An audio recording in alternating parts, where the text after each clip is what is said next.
Yeni videomdan herkese salam. Bugün qoşun əti hazırlayacağım. Bunun üçün qaba 3 stəkan yarım un, 250 qram kərə yağı götürmüşəm. Və bunu maçanına gətirəcəm. Təəssüflər olsun ki, maçanına gətirdiyim hissə videoda düşməyib. Hazır şəklini sizə göstərirəm. Bir qaba 2 yumurta, 100 qram şəkər tozu götürüb çırpıcı ilə yaxşıca qarışdırırıq. Daha sonra bunu macun üzərinə əlavə edirik.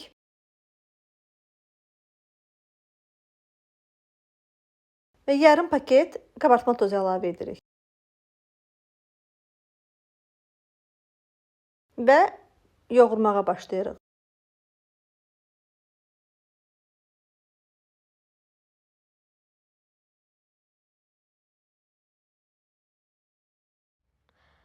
Və balaca toplar hazırlayırıq. Bu toplar sizin qabınızın ölçüsünə görə fərqli ölçülərdə ola bilər.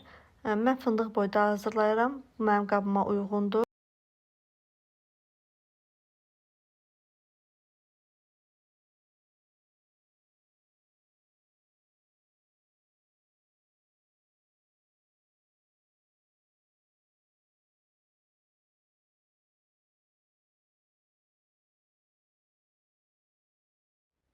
İçli üçün qatlaşdırılmış süddən istifadə edirəm.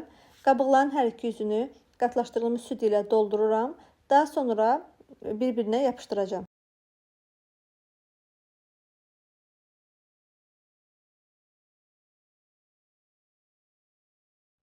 Qoşun ətimiz hazırdır. Dəstək üçün kanala abunə olmağı və videonu bəyənməyi unutmayın. Öncədən təşəkkürlər.